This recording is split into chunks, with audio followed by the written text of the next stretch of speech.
kami diminta mewawancarai kurang lebih 3 kepala sekolah mengenai pengambilan keputusan berbasis nilai-nilai kebajikan sebagai seorang pemimpin. Itu judulnya Pak. Nah, jadi saya minta waktunya Bapak untuk tanya jawab nih Pak, sesuai dengan boleh, yang sudah saya ya. Iya Pak. Maaf ya Pak ya, agak terganggu waktunya.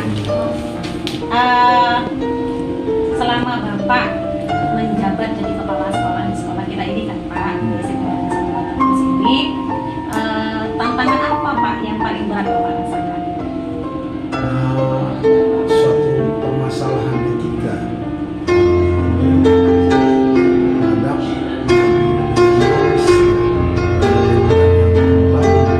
contoh pernah saya alami ketika siswa kita yang kelas 9 ini pada 2 bulan terakhir mau mengikuti ujian akhir, terjadi suatu hal yang tak diinginkan. Siswa wanita atau putri tadi hamil.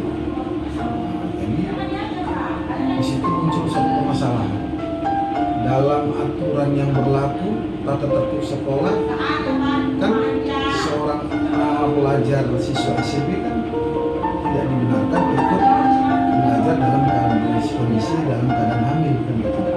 Di sisi lain secara etikanya kan tidak mungkin karena itu nggak kita berikan kesempatan untuk belajar. Sementara kalau tidak kita beri kesempatan untuk dia belajar di sekolah, habislah masa depan anak ini tadi. Jadi disinilah jadi permasalahan yang dilema yang pada waktu itu saya agak bingung juga, tapi alhamdulillah ada satu konsep di benak saya untuk membicarakan permasalahan. Bila guru dari kelasnya memberikan bagaimana dapat senjata saya diambil untuk membicarakan permasalahan. Nah, dari aturan tadi jelas nggak boleh, tapi dari etika tadi pertimbangan. Jadi disepakatilah dari warga sekolah yang saya sebut tadi, disepakatilah anak ini dibolehkan sekolah, tapi dengan catatan mengikuti proses pembelajaran di rumah dia, secara daring, ya, secara daring atau juga bisa luring diantarkan ke berkas sekolah. Artinya anak itu belajar di rumah sampai nanti baru langsung ke sekolah. Jadi dalam hal ini anak tidak sekolah. Nah, itulah ya suatu permasalahan yang pernah kami alami. Alhamdulillah masalah itu selesai. Ketika menghadapi masalah itu Pak, bagaimana cara Bapak mengidentifikasi masalah? Ya jelas yang pertama harus aturan mainnya, yaitu harus regulasi yang ilegal. Dalam tata tertib sekolah kan nggak boleh, jelas. Nah, cuman yang kedua harus kita juga kita uji dengan intuisi. Ini intuisi ini mengambil keputusan secara rasa ini, nah, rasa kasih sayang, ya kasihan berdasarkan pengalaman yang lalu kan untuk kebaikan si anak tadi. Itu yang bisa saya lakukan untuk menyelesaikan masalah ini tadi. Jadi diuji ya Pak ya, menguji. Dua ya Pak ya, uji legal dengan uji intuisi ya Pak yang dipakai ya Pak ya. Jadi masalah itu telah terselesaikan ya Pak? Iya, alhamdulillah selesai. Jadi bagaimana Bapak mengambil keputusan ketika mendapatkan kasus yang ini Pak sama-sama benar? Jadi langkah pertama tentunya kan kita mengenali dulu kasus ini tadi. Dimulai nanti kasus yang bertentangan ini tadi kan kita ambil langkah-langkahnya, termasuk kita mengumpulkan siapa-siapa unsur-unsur yang terlibat dalam hal yang mengetahui permasalahan tersebut tadi. So pasti itu tak lepas dari wakil kepala sekolah, guru, wali kelas, dan juga mungkin hasil wawancara dari orang tua yang bermasalah tadi. Nah, setelah unsur-unsurnya sudah penuh, baru kita cari fakta. fakta kejadian yang sebenarnya. Setelah paham fakta kejadian yang sebenarnya, baru kita mengadakan diskusi.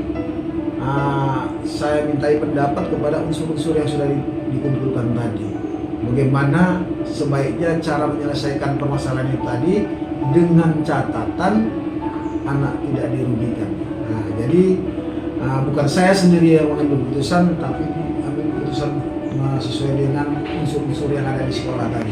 Berarti awalnya Pak pengumpulan data yang relevan ya Pak? Iya, harus pastilah. Yang akurat ya Pak ya. Data yang akurat mengenai hal masalah tersebut. Baru kita pecahkan di situ bersama unsur-unsur yang saya bilang tadi. Biasanya Pak, langkah-langkah atau prosedur apa yang biasanya Bapak lakukan dalam pembacaan sebuah kasus dalam pengambilan keputusan? Jadi langkah-langkah tadi yang pasti seperti yang saya sebutkan tadi, ini yang utama langkah-langkahnya itu tadi kan mengidentifikasi masalah. Kemudian setelah dikumpulkan, kita pecahkan masalahnya bersama siapa? Unsur-unsur yang tadi. Baru diambil satu keputusan yang bulat. Jadi ketika Bapak mengambil sebuah keputusan itu Pak, yang Bapak rasakan tantangan apa yang paling besar Pak? Iya, jadi jelas tantangan yang paling besar, yang paling berat, saya selaku pimpinan di sekolah, saya takut pengambilan keputusan itu ada yang dirugikan. Jadi ketika saya mengambil satu keputusan, tidak boleh ada salah satu pihak yang dirugikan, baik pihak sekolah maupun yang terjadi permasalahan tersebut. Jadi harus dua-duanya saling menguntungkan. Itu yang agak berat tantangannya. Itu ya Pak ya, tantangannya perasaan nih Pak ya. Rasa ini menguntungkan atau tidak, ini dirugikan atau tidak ya Pak ya. Itu yang paling apalagi berat, secara aturan dia memang menyalahi, tapi secara etika dia ada rasa kasihan kita, nggak mungkin kita tinggalkan. Gitu. Jadi kan Pak, dalam menghadapi kasus-kasus yang biasanya ada di sekolah, biasanya Bapak itu punya jadwal tersendiri atau diselesaikan dalam waktu itu juga? Jadi saya punya prinsip, suatu permasalahan itu harus secepatnya diselesaikan tanpa menunda-nunda. Karena apa? Kalau tidak diselesaikan, takkan ada orang yang menyelesaikannya. Jadi kalau ditunda mungkin bisa permasalahan jadi besar. Itu prinsip saya, harus cepat dilaksanakan. Jadi berarti kan Pak tidak ada jadwal tertentu ya Pak. Ketika memang ini urgent, hari ini harus selesai ya Pak ya, supaya tidak lebar ya Pak masalahnya tadi ya Pak ya. Jadi Pak, pertanyaan terakhir nih Pak. Jadi dalam menyelesaikan sebuah masalah ini, adakah faktor-faktor atau orang-orang yang membantu Bapak dalam menyelesaikan sebuah masalah? Pasti. Saya selaku pimpinan organisasi di sekolah ini kan mempunyai wakil. Wakil masing-masing ada 4 kalau di sekolah ini. Kemudian kita punya guru BK. Ini guru BK ini yang lebih profesional lah dibandingkan kita yang ada guru-guru yang lain. Artinya apa? Memang ilmu yang mereka peroleh itu khusus untuk konseling lah gitu. Jadi kemudian tambah dengan wali kelas yang berhadapan dengan anak tersebut setiap hari.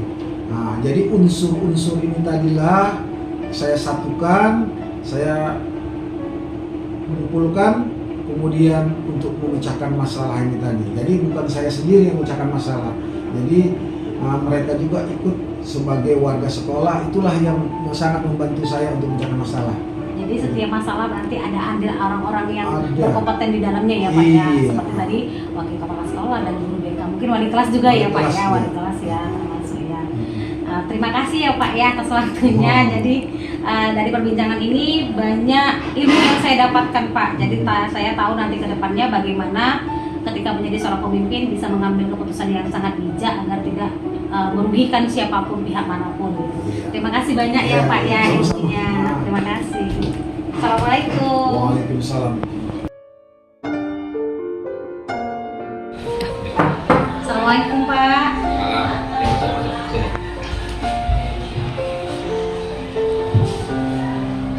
Maaf ya Pak mengganggu waktu sebentar. Saya Ika Ardina Sution Pak dari SMP Negeri 1 Batang Tulis.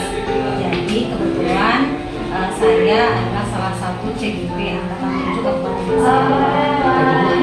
Calon guru penggerak Angkatan 7 dari Sadar. Iya, Pak. Itu angkatan berapa? Angkatan ke-7, Pak. Ada apa? Jadi Sekolah saya. ya Pak, kebetulan saya mendapatkan tugas Pak bagian demonstrasi kontekstual diminta saya mewawancarai 3 kepala sekolah Pak. Jadi saya minta waktu Bapak untuk saya wawancarai mengenai tugas kami Pak. Sudah ada kepala sekolah yang hari ini. Sudah Pak. Jadi saya yang pertama. Yang kedua Pak, Apalah yang mau ditanyakan?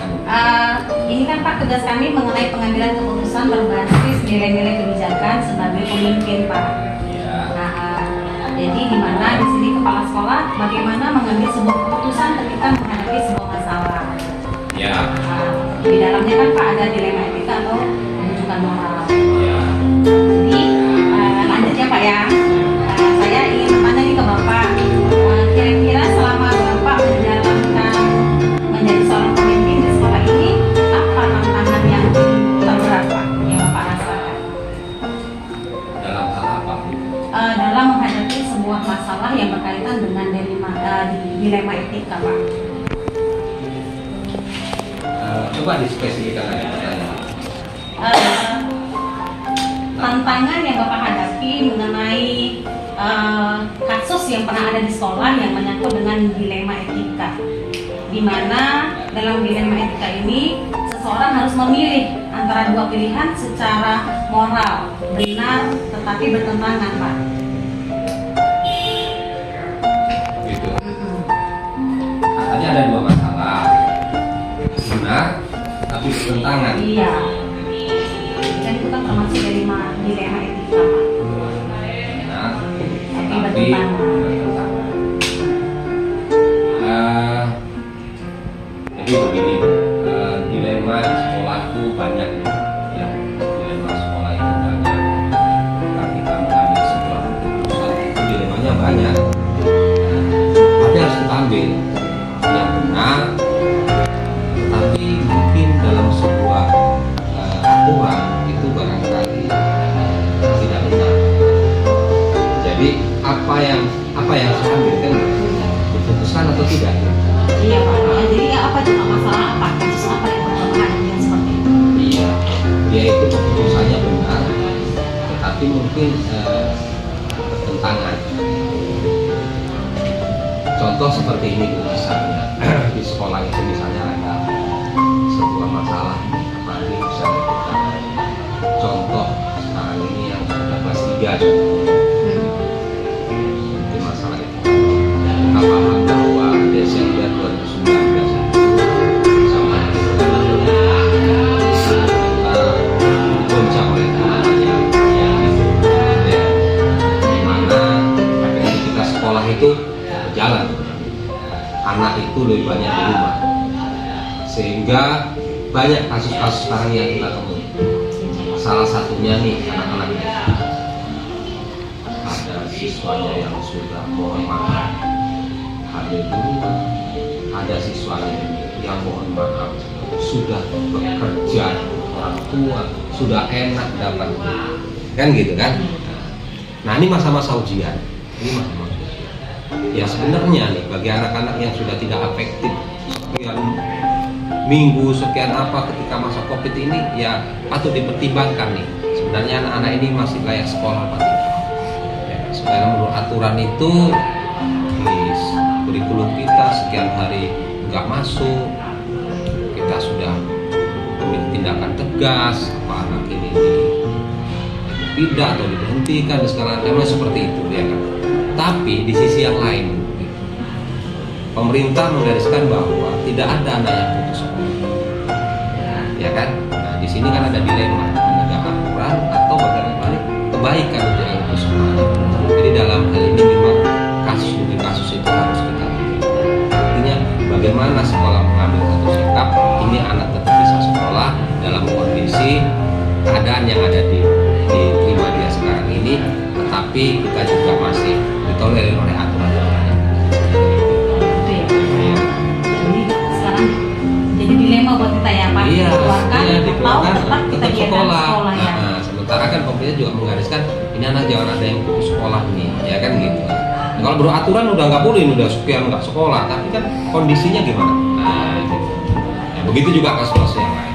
Jadi dengan kasus ini bagaimana cara Bapak mengidentifikasi masalah yang ada ini? Ya, ada dua hal. Pertama, tentunya kita dalam mengidentifikasi suatu masalah berdasarkan fakta data yang ada. Apa itu? Misal contoh kecil, ini absen anak-anak, kehadiran anak-anak. Dari situ kita analisa. Ini dari data yang ada. Nah, dari data yang ada. Kalau kasusnya seperti itu pasti berdasarkan identifikasinya berdasarkan data yang ada.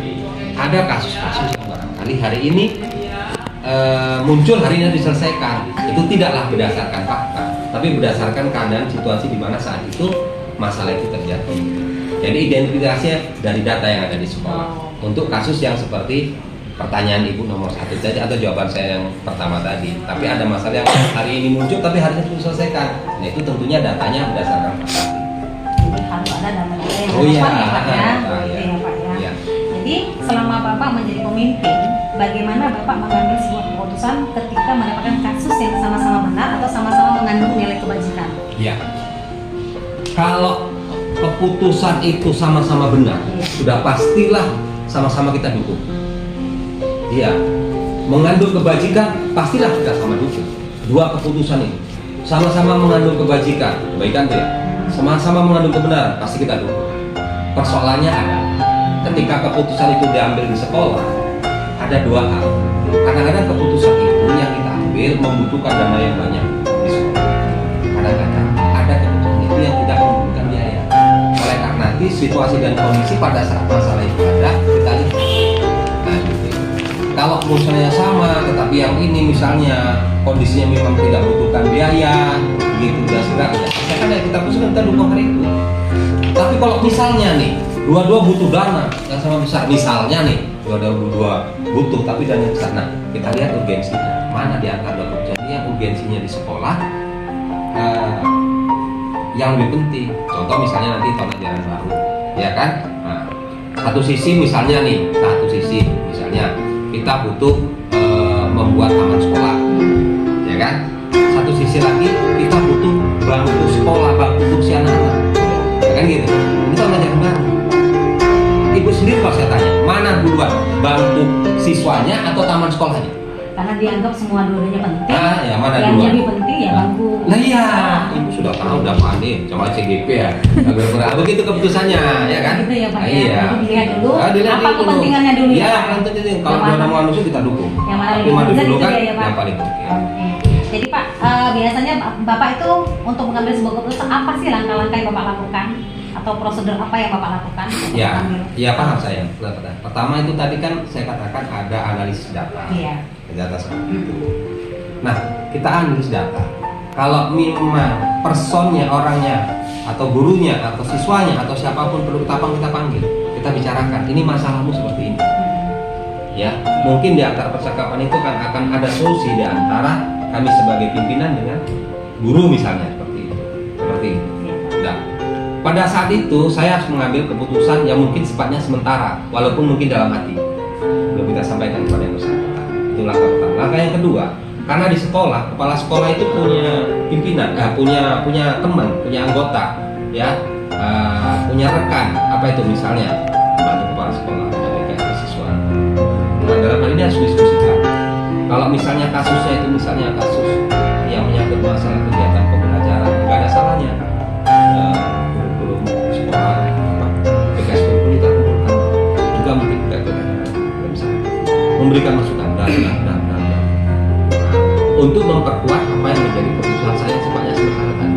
Oh ternyata setelah memberi masukan dari membantu kepala sekolah tadi, keputusan yang paling tepat. Walaupun tadi saya sudah punya keputusan, tapi supaya tepat, bantu dengan teman-teman yang lain. Gitu. Berarti harus ini juga ya Pak ya, diskusi ya Pak ya, Iya, supaya diskusi. keputusan ini Ya, tepat ya Pak ya. iya. Jadi tantangan tadi adalah keputusan ya Pak ya, karena dia akan bertentangan dengan etika, dengan moral ya Pak ya. Nah, kasus sebenarnya begitu kan Pak, dalam hal ini diberhentikan atau tetap dibiarkan. Kan itu dilema tuh buat kepala sekolah ya Pak ya. Iya. Kalau diberhentikan konsekuensi seperti ini, kalau tidak diberhentikan konsekuensinya seperti ini. Kan gitu ya Pak. Ketika melakukannya secara langsung atau ada waktu tertentu untuk mengambil sebuah keputusan itu, Pak? Ya itu tadi Bu, kalau dia sifatnya berbasis data tadi seperti itu, ya kita akan punya jadwal tertentu keputusan yang kita ambil. Tetapi kalau dia sifatnya spontan, barangkali spontan hari itu juga diputuskan, ya kan gitu. Misalnya, atau juga misalnya, ini ada misalnya nih guru nih, misalnya ada guru nih, cara masuk, malas, absennya banyak, kayak gitu kan. Ya, yang seperti masalahnya dari minggu ke minggu, bulan ke bulan, seperti itu. Kita kan punya data nih. Nah, kalau kasusnya berdata seperti ini, mestinya kita harus terjadwal. Kita panggil yang bersangkutan untuk jadwal nanti mungkin minggu depan, tanggal segini nanti. Pakai jadwal ini, kasih tahu dia kalau kita akan memberikan bimbingan yang barangkali ya tidak banyak-banyak karena masing-masing kasus itu kan beda-beda. Ya, panggil ini loh, kita sebagai guru ini nggak baik kalau seperti ini. Coba dari sebelahnya.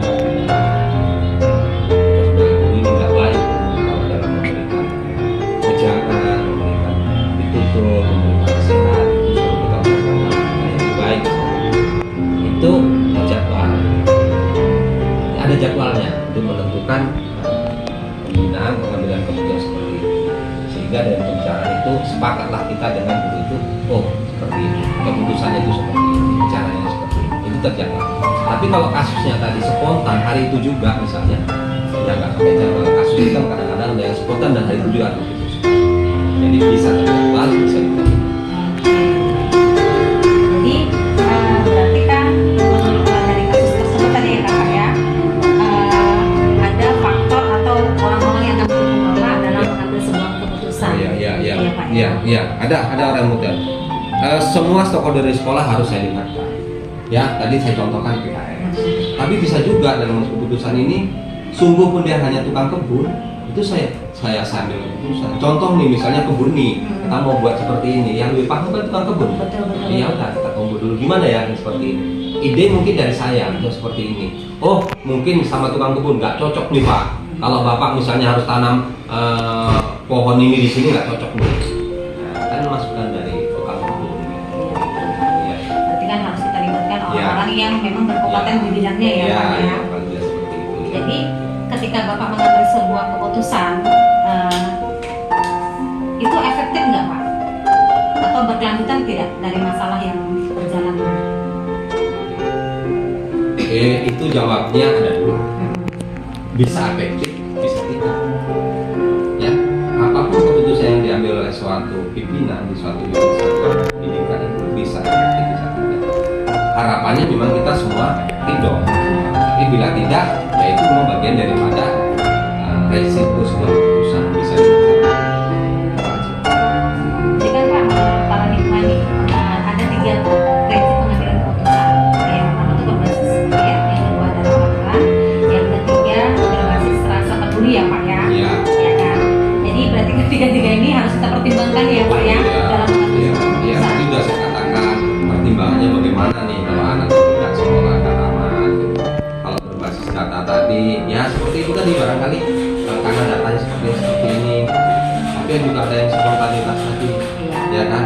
Itu. Terima kasih banyak ya Pak ya. Jadi saya juga paham bagaimana cara pemimpin itu mengambil sebuah Paling tidak keputusan. ini CDP calon kepala sekolah. Kan salah satu syaratnya kepala sekolah kan Terima kasih banyak ya Pak atas waktunya. Jadi ini jadi apa ya, wacana saya ke depan. Jadi ketika nanti menjadi seorang pemimpin harus benar-benar bisa mengambil sebuah keputusan dengan baik dan tepat ya Pak ya. Jadi tidak merugikan siapapun ya, manapun ya Pak ya. Terima kasih banyak ya Pak ya. Sehat selalu. Iya. Selamat siang Bu. Selamat siang. Boleh masuk? Silakan. Terima kasih. Iya. Apa kabar Ibu? Ya, alhamdulillah Sehat ya? sehat. Alhamdulillah. Bu, nama saya Ika Katrina Sutino. Iya. Saya dari SMP Besar Iya. kebetulan saya ini CGP Angkatan 7 Kabupaten Desa. Yaitu Anda Ya Bu, ini kami kebetulan ada tugas nih Bu, tugas mewawancarai 3 kepala sekolah mengenai pengambilan keputusan bertanggung jawab berbasis dengan nilai-nilai kebajikan sebagai seorang ibu. Jadi saya ingin mewawancarai Ibu nih mengenai keputusan-keputusan yang diambil di lingkungan sekolah. Boleh ya Bu ya? Boleh Ibu, nanti kalau kira-kira jawaban saya tidak sesuai, nanti mohonlah boleh dikoreksi ya Bu ya. Iya Bu. Jadi pertanyaan saya itu Bu, selama Ibu menjabat jadi kepala sekolah, hal apa yang Ibu rasa paling menantang? Kebetulan sekolah kami sudah berdiri kurang lebih 6 tahun. Hal-hal yang mungkin masalah yang dihadapi secara umum biasanya disiplin. Tetapi alhamdulillah disiplin di sini sudah target kalau misalnya saya presentasikan sudah adalah sesungguhnya kita berharap guru itu bisa memaksimalkan tentang disiplin, tapi kita mungkin toleransi dengan mungkin ada hal-hal yang mungkin di luar jangkauan sehingga mungkin guru-guru datang terlambat, sehingga itulah membuat disiplin agak sedikit longgar jadinya. Selama jadi kepala sekolah Ibu ya, Iya, Bu. pasti punyalah kasus ya Bu ya. Apa kasus yang paling menantang yang Ibu rasa itu berkaitan dengan dilema etika Untuk guru atau untuk siswa? yang Ibu rasakan? Kira-kira Yang saya rasakan. yang Ibu pernah alami lah. Ini menyangkut dilema etika. Oh, kalau saya perlu beritahu tingkatan di sini. Boleh, Ya, Bu, oke. boleh, Oke. boleh. Kebetulan saya kepala Radatul Atfal di RA. RA kalau untuk guru alhamdulillah semuanya tidak ada masalah, tapi mungkin di anak-anak di santrinya, karena kebetulan mereka adalah santri kami rata-rata masih balita, berarti masih di bawah 5 tahun. Ada mungkin hal-hal yang kadang mereka perbuat tidak sesuai dengan apa yang kita harapkan. Mungkin karena mereka itu karena kemajuan teknologi, mungkin karena mereka sudah terbiasa memegang gadget atau memegang handphone milik orang tua, sehingga tanpa disadari orang tua, ketika mereka melihat video-video yang mungkin kartun atau apa saja lah yang tertengok mereka, sehingga mereka itu membawanya ke sekolah. Contoh, memegang perempuan nih gitu, dengan hal-hal yang mungkin tanpa disadari itu tidak boleh dipegang dari anak perempuan. Jadi ketika dilihat oleh guru karena itu perilakunya tidak baik dan membatasi mereka atau memberitakan kepada mereka dari sekarang ini supaya mereka tahu bahwa di lawan jenis mereka itu ada bagian-bagian yang tidak diperbolehkan untuk dipegang. Jadi itulah yang mungkin berhubungan dengan perilaku yang menurut saya yang berhubungan nanti ke depan nanti etika akhlak dan yang lain-lainnya. Oke, dalam masalah itu tadi ya, masalah itu bagaimana cara kepala sekolah menyelesaikan masalah kasus teknologi? Kami yang pasti mengingatkan kepada anak, dan jika ini kami lihat ada berkelanjutan, namanya anak-anak kalau diberitahukan ada kemungkinan dia hari ini ingat, mungkin besok dia lupa gitu. Jika itu terulang kembali, kami akan panggil orang tua gitu, kami akan beritahukan kepada orang tua ada hal-hal yang perlu diperhatikan dalam mungkin menggunakan teknologi tadi, handphone tadi, atau mungkin pergaulan mereka sehari-hari dengan lingkungannya, itu perlu juga kami beritahu kepada orang tua, karena dampaknya adalah sikap ataupun tingkah laku mereka ketika di sekolah kelihatan ada hal-hal yang kurang pantas mereka lakukan di sekolah. Contohnya tadi memegang bagian perempuan yang mereka anggap itu biasa gitu. Kami manggil orang tua, kami beritahukan dan berharap ya orang tua sama-sama menjaganya. Kalau di sekolah itu guru yang melihat dan memantaunya, tapi ketika di rumah adalah orang tua tersebut sendiri. Itu Ibu. Jadi kan Bu tadi kan usia 5 tahun ya Bu ya? Iya. 5 tahun sampai dengan 6 tahun. Sampai 6 tahun Iya, ya. karena itu mereka nanti masuk ke sekolah dasar kan. Iya. Jadi kan Bu ketika kasus itu berjalan, Iya. apakah menurut Ibu memberitahukan anak dengan usia 5 tahun sama 6 tahun ini spesifiknya seperti apa? Kita memberikan contoh gitu, ketika kita tanya nih kepada mereka kan ya ketika bermain itu kan tidak sadar tuh, yang tahu itu nanti kan mungkin guru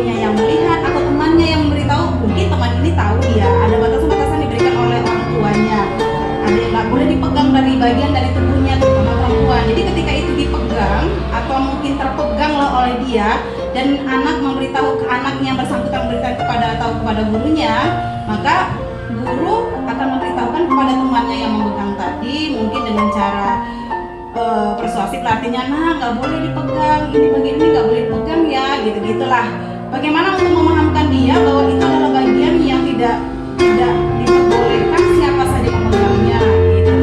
Jika itu tidak dipahami oleh mereka, mungkin terjadi lagi misalnya, baru kita nanti akan memilih orang tua, karena ada kemungkinan kita juga nggak tahu latar belakang nanti di rumah itu bagaimana dengan dia itu bermainnya dengan teman ataupun bertingkah laku di rumah, kan kita juga tidak tahu gitu. Jadi cara ibu mengklasifikasikan, mengidentifikasi masalah tersebut seperti apa? Mengidentifikasinya? Masalah ini juga,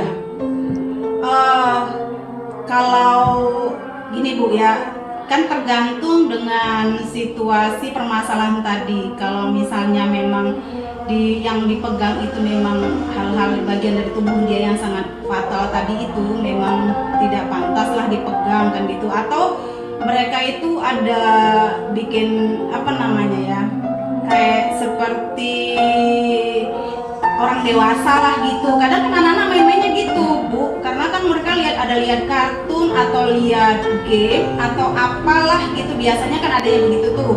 Kadang tanpa mereka sadari mereka itu lakukan. Jadi kita spesifikkan jika ini memang harus melibatkan orang tua. Biasanya pun kami pun memanggilnya sampai gini, kalau sudah itu sampai 2-3 kali baru kami berharap itu kan, bukan kami tidak mau melibatkan langsung pada orang tua, ada kemungkinan itu hanya spontanitas saja gitu kan. Tapi kalau itu berlanjut sampai 2-3 kali itu diulangkan dan ada pelaporan dengan anak yang berbeda gitu kan, dengan perlakuan yang sama, barulah nanti kita panggil orang tua.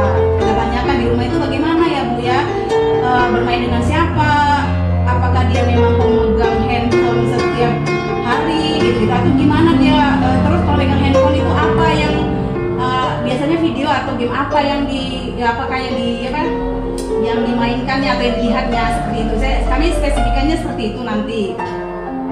Jika nanti kan kita berharap dengan orang tua, memang penyelesaian akhir itu pasti orang tua, karena kalau kita kan hanya beberapa jam saja di sini. Jadi kami berharap ya biasanya insya Allah nggak ada lagi berkelanjutan lagi, karena mungkin dari orang tua terutama. Jadi kan di sini sebagai pemimpin nih, ibu mengambil keputusan itu ketika mendapatkan sebuah kasus yang sama-sama benar atau mengundang nilai-nilai kebajikan itu bagaimana? Kasusnya sama-sama benar dan mengandung nilai-nilai kebajikan, itu bagaimana? Kalau kasus yang benar, sama-sama benar, keduanya benar. kasus sama benar. Iya. Oke. Menarik nih kayaknya Bu, Iya, ya. karena kalau benar sama plus benar itu kita bingung juga ya, gini Bu ya. Namanya kalau sudah benar, kita ingin meningkatkan lebih baik lagi, itu ya ada lah. Mungkin kan berharap plus itu kan perlu juga timbul aja di bahasanya kebajikan gitu ya. Itu kalau misalnya sudah dari perilaku guru misalnya pun sudah baik, kita berharap ada peningkatan. Semuanya demikian juga dengan anak-anak juga. Kalau anak sudah baik, dia di bagian yang mana, kita berharap ada nanti peningkatan, itu harapannya iya. Jadi kalau misalnya harapan jika itu yang kita inginkan sudah baik, sudah benar atau sudah baik, itu untuk meningkatkan kebajikan tadi, ya mungkin ada saya lebih sering memberikan ada seperti pertemuan dengan guru ataupun kadang kepada orang tua ingin meningkatkan kebaikan tersebut. Berharap mereka itu atau guru ataupun anak-anak itu ada peningkatan, mungkin dari kualitas lah, mungkin dari karakter ataupun dari perilaku yang nanti berharap berhubungan nanti dengan aplikasi dalam kehidupan mereka. Itu harapan kami, ada peningkatan lebih baik gitu dalam kebajikannya. Artinya memotivasi ya, supaya ataupun mengingatkan kembali, perlulah sharing lah gitu. Bagaimana kalau misalnya lebih ditingkatkan begini gitu, baik kepada orang tua maupun kepada guru itu tersebut. Tapi alhamdulillah di sini karena mungkin kita sering ngobrol, sering sharing, sering bertukar pikiran, mudah-mudahan tidak ada masalah yang muncul. Asal ada masalah muncul sedikit pun saya selalu itu. Jadi tidak pernah sampai masalah itu meningkat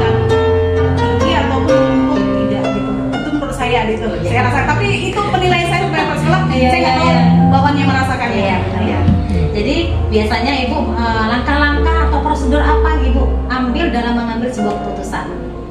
Saya selalu mendengarkan dulu saya selalu merapat, membicarakan bersama, duduk bersama, merapatkan masalah tersebut, kita ambil pendapat ataupun ide yang ingin disampaikan untuk memecahkan masalah tersebut. Kemudian setelah mereka memberikan pendapat tersebut, saya akan juga memberikan pendapat, kita ambil jalan tengahnya, kira-kira apa solusi yang tepat untuk menyelesaikan masalah tersebut gitu. Pasti saya selalu merapatkan membahas atau merapatkannya lah gitu. Yang menjadi tantangan Ibu dalam mengambil keputusan itu sesuai dengan apa? Dengan kasus dilema etika itu seperti apa? Tantangan dalam mengambil keputusan dalam dilema etika. Sulitnya ya? Iya, gimana Ibu mengambil? Sulitnya kalau yang diberitahu agak sulit juga menerima dengan apa yang saya sampaikan, sehingga itulah yang mungkin kurang nggak bisa klop, sehingga mungkin tidak ada keputusan yang tepat. Tapi mungkin bisa pelan-pelan, mungkin mudah-mudahan selama ini kalau jika pun nanti ada yang tidak sesuai dengan harapan, tapi saya pelan-pelan juga tetap menyampaikan, dan mudah-mudahan mungkin guru tersebut bisa mengerti atau orang tua misalnya juga bisa mengerti, dan mudah-mudahan bisa diselesaikan dengan baik Sesuai dengan langkah-langkah yang diharapkan. Langkah-langkah tadi. Oke. Dalam menyelesaikan masalah atau kasus yang sedang dihadapi, apakah Ibu memiliki jadwal tertentu atau langsung spontan pada saat itu atau bagaimana? Itu tergantung juga. Kalau misalnya masalah itu memang urgen, memang sangat penting sekali harus diselesaikan, saya selesaikan seketika itu juga spontanitas. Tetapi jika memang tidak terlalu urgen, artinya masalah, tapi kan masih bisa lah istilahnya menimbang-nimbang dulu, kita pikir dulu kapan kita kira-kira berbuat. Sementara itu saya mencari solusi dulu sebelum nanti saya bicarakan dengan dia dulu atau pihak orang tua. Biasanya kan Bu, yang kita selesaikan dalam tempo waktu itu masalah seperti apa contohnya? Contoh masalah yang spontanitas. Spontanitas dengan masalah yang ada Harus waktu ada gitu waktunya untuk jedanya. diselesaikan. Kalau yang spontanitas yang sifatnya contoh begini ya Bu ya, seperti perilaku anak-anak tadi tuh saya spontanitas, bisa jadi juga harus diselesaikan seketika itu juga, walaupun hanya guru yang menyelesaikannya.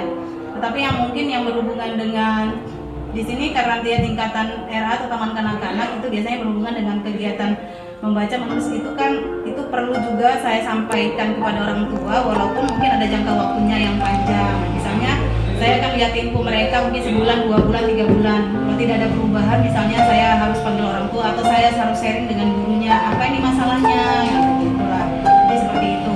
Jadi hal-hal ada yang mungkin ada yang harus segera, ada juga yang tidak. Memang disesuaikan dengan masalah yang muncul nanti. Satu lagi nih Bu, pertanyaan terakhir nih ya. Jadi adakah faktor-faktor atau seseorang yang membantu Ibu dalam setiap menyelesaikan masalah? Faktor atau ada orang-orang yang membantu Ibu dalam menyelesaikan masalah-masalah yang terjadi di sekolah? Ya, kita yang menyelesaikan yang pasti bukan saya saja, ada juga guru-guru ataupun mungkin ada masukan-masukan dari orang tua juga ada, itu juga kita terima, walaupun nanti keputusannya juga di saya, di kepala. Ketika nanti kan kita rapatkan kan yang menyampaikan keputusan itu adalah saya. Walaupun demikian saya tetap juga faktor-faktor yang tadi itu juga mendukung untuk mengambil keputusan. Saya juga nggak bisa sepihak jika mengambil keputusan gitu, tetap harus mendengarkan terutama guru gitu yang berkecimpung setiap harinya, dan orang tua yang mungkin selalu berkunjung kemari dan melihat situasi itu. Oke, terima kasih banyak. Iya, sama-sama Wika. Terima kasih banyak. Mudah-mudahan ini jadi ilmu pembekalan buat saya ya Bu ya. Iya, Bu. Jadi ketika saya nanti ke depannya saya mengambil sebuah keputusan, saya harus banyak menimbang nih Bu.